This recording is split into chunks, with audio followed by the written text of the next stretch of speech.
Почитувани, општиот грабеж, кој во моментов го спроведува криминалниот картел на власт, предводен од Зоран Заев, се обидува да го прикрие со нови поделби на граѓаните.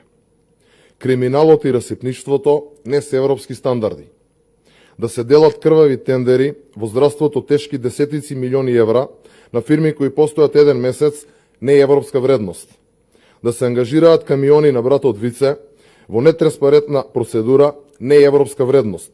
Да се доделуваат лиценци за бизниси со марихуана или да се отстапува градежно земјиште во Срумица сам на себе или на семејството, исто така не е европска вредност.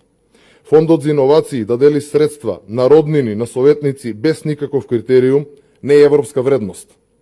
Не е европска вредност ниту државата да биде водена од премиер кој сите го видоа како бара мито, евро за црквата, евро за вицето.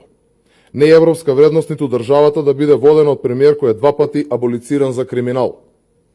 Ваквото криминогено однесување на власта не може да се сокрие со поделбата на народот на проевропски и антиевропски. Господине Заев, најголемиот дел од граѓаните е за влез во НАТО и ЕУ, но жестоко се противи на капитулантскиот договор што го потпишате со нашиот јужен сосед. Договорот што го потпишате со Грција значи бришење на македонскиот идентитет.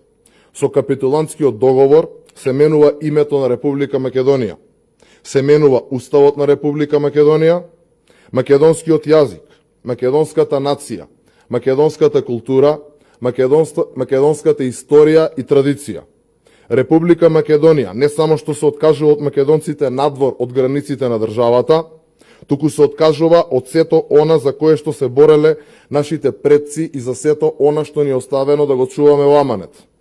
Да се поистовети несогласувањето со ваквиот штетен и капитулантски договор со неприфаќање на европските вредности е невидено подценување токму на македонскиот народ.